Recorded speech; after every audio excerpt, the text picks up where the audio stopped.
Eu sou o Michel Ramalho, tenho 26 anos, sou quadrinista e ilustrador e sou autor de Lego-me e o Tempo. Eu comecei a desenhar muito cedo, desde que eu me entendo por gente, praticamente. O desenho sempre foi muito presente na minha vida, mas eu demorei muito tempo até que ele se tornasse uma profissão. Eu me formei como mecânico de usinagem, trabalhei durante alguns anos nessa área.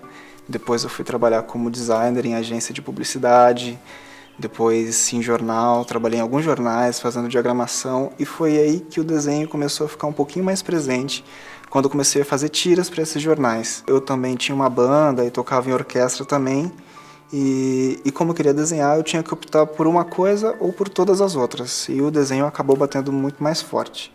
Foi quando eu comecei a estudar para trabalhar definitivamente com desenho. No ano em que eu comecei a trabalhar com desenho, eu lancei pela primeira vez uma história em quadrinhos um pouco maior, que foi a primeira parte da minha primeira publicação de Noite Amanheço. E no ano seguinte eu lancei o meu primeiro quadrinho completo, que foi um quadrinho de 54 páginas, chamado De Noite Amanheço, durante o FIC. E então eu decidi fazer o Lego-me e o Tempo. A ideia do Lego-me eu tive durante um retiro de meditação que eu fiz no início do ano passado. E nesse retiro tinha algumas regrinhas que a gente tinha que seguir, como voto de silêncio, 12 horas de meditação por dia. E também tinha o grande quesito que era alimentação só vegetariana. E durante toda a minha vida eu tive muita dificuldade em comer vegetais. E quando eu me deparei com uma mesa cheia de saladas e tudo verde, eu percebi que não tinha outro jeito. Eu tinha que entender quais eram as coisas que eu gostava e quais eram as coisas que eu precisava, as coisas que eu realmente necessitava. E daí veio o nome de Lego-me, que é justamente de verduras e legumes. Foi uma grande epifania de quanta salada eu tinha deixado de comer na minha vida inteira. Então eu optei por fazer personagens mais simples, cenários que fossem um pouco mais tranquilos, porque eu precisava falar sobre uma ideia muito maior, que era sobre a impermanência.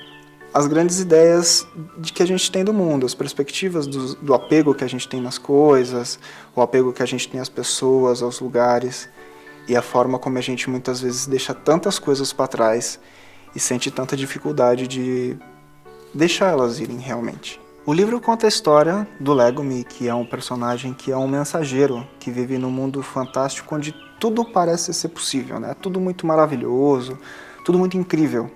Só que isso é tão perfeito que ele sente que está faltando alguma coisa. Então ele sai numa jornada em busca disso que ele ainda não sabe exatamente o que é, mas que ele precisa. E no meio dessa jornada ele encontra a Anitta, né, que é uma camponesa super fofinha, mega agitada, que tem o poder de parar o tempo. Só que, em consequência, isso traz para ela uma grande responsabilidade e um peso na consciência que ela carrega do passado até o presente. A gente sempre pensa em guardar momentos na vida, mas quando a gente lida com o tempo, tudo que diz respeito a outras pessoas vira um dilema, porque você acaba interferindo, né, no livre-arbítrio, no viver de outras pessoas. E a história trata justamente disso, essas diferentes perspectivas que a gente tem do mundo e a forma que a gente lida com o tempo, né? Esse bem tão precioso que não tem volta. O tema de perder as coisas é muito difícil de lidar, né? A gente sempre está muito acostumado a ter tudo muito perto.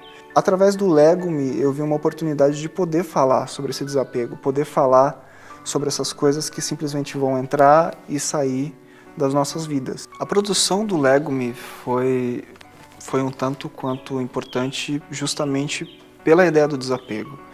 Eu precisava contar uma história que fosse embasada e que permanecesse fiel ao que eu queria mostrar. Então, a própria ideia de mexer com cores e um traço mais solto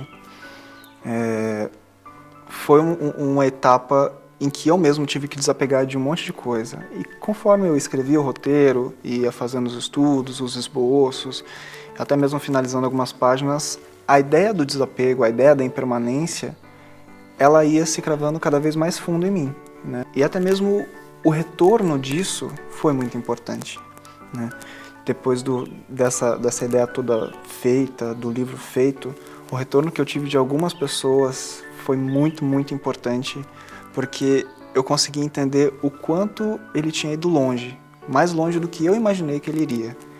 Então eu recebi muitas mensagens de algumas pessoas falando a respeito das próprias perdas, ver aonde o Lego me tinha ido, né, o quão fundo ele tinha conseguido chegar em cada uma das pessoas que tinha lido, foi muito importante para eu ter noção do que eu tinha escrito. Eu mesmo já morei em mais de 10 cidades diferentes, então mudanças na minha vida foi uma coisa que nunca faltou.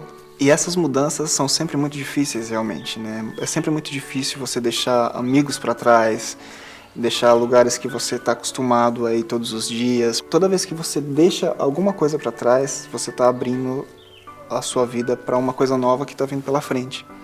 Você pode ser surpreendido. Eu acho que essa é a parte mais legal das mudanças. Por mais que elas venham com muita dor, elas também podem vir com muitas surpresas boas.